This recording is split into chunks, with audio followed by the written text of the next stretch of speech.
तो hello everyone, कैसे हो आप लोग। उम्मीद है अच्छे होंगे। आज से मैं पॉकेट जी के जो खान सर ने लिखा है सेकंड एडिशन का बायो सीरीज़ स्टार्ट कर रही हूँ। और हाँ, एक बात, यूट्यूब पे मैं नई हूँ तो लाइक शेयर सब्सक्राइब कर। तो आज से हम लोग टॉपिक पढ़ेंगे पोषण, जिसमें है पोषण का परिभाषा, वह संपूर्ण प्रक्रिया जिसके द्वारा जीवित जंतु भोजन प्राप्त करते हैं तथा इसका विभिन्न जैविक क्रियाओं में उपयोग किया जाता है, पोषण कहलाता है। हमारे भोजन में विभिन्न प्रकार के पोषक तत्व जैसे कार्बोहाइड्रेट, वसा, प्रोटीन, खनिज लवण और जल या नहीं, इसका पता हमें पोषण से चलता है। पोषण दो प्रकार के होते हैं, एक स्वपोषी और दूसरा परपोषी। मुख्य पोषक तत्व के बारे में अगर कहा जाए तो नाइट्रोजन, फास्फोरस एवं पोटास है। गौण पोषक तत्व जो है वो कैल्शियम, मैग्नीशियम एवं गंधक है। सूक्ष्म पोषक तत्व जो है वो लोहा, जिंक, कॉपर और मैग्नीशियम है। राष्ट्रीय पोषण एवं उद्यान संस्था जो है वो हैदराबाद में स्थित है। केंद्रीय खाद्य प्रौद्योगिकी अनुसंधान संस्थान मैसूर में है। केंद्रीय औषधि शोध संस्थान लखनऊ में है।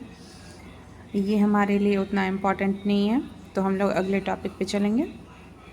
पोषण पदार्थ जो है, जिसमें संतुलित भोजन वह भोजन है जिसमें सभी प्रकार के पोषक तत्व उपलब्ध हों तथा किसी भी पोषक के लंबे समय तक कमी या अनुपलब्धता से भोजन असंतुलित होता है। ठीक है, लंबे समय तक जब भोजन में किसी एक या अधिक पोषक तत्व की कमी हो तो उसे हम कुपोषण कहते हैं।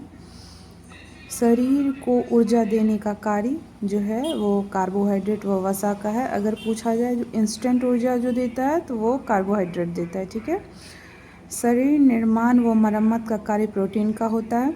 उपापचय, जिसे मेटाबॉलिक क्रियाओं को पूर्ण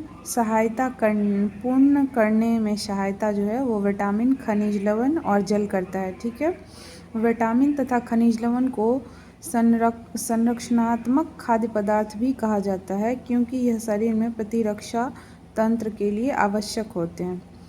पोषण के बारे में अगर कहा जाए तो इसको निम्न भागों में बांटा गया है। वैसे ही जैसे ऊर्जा उत्पादक बोला जाता है तो उसमें कार्बोहाइड्रेट और वसा आएगा। निर्माण पदार्थ अगर बोला जाएगा, जैसे मैं अभी बताई थी, शरीर के रचनात्मक और मरम्मत के लिए जो होता है वो प्रोटीन्स होता है, प्रोटीन कार्य करता है। ठीक है, उपापचयी नियंत्रक में बताए थे मैं विटामिन, जल और खनिज लवण। और अनुवांशिक पदार्थ जो होता है वो डीएनए और आरएनए से होता है। जैसे कि इसमें लिखा गया है, अनुवांशिक पदार्थ अनुवांशिक लक्षणों को अगली पीढ़ी में जो भेजने का कार्य करता है वो डीएनए और आरएनए, जो कि वायरस है। ठीक है, भोजन में मौजूद जो अवयव होते हैं उसके बारे में इसमें बताया गया है, जो कार्बोहाइड्रेट, प्रोटीन, वसा, विटामिन, खनिज लवण। खनिज लवण में आ जाता है कैल्शियम, फिर से पोटेशियम, सल्फ़र, लोहा, ये हो जाता है। फिर जल और न्यूक्लिक अम्ल।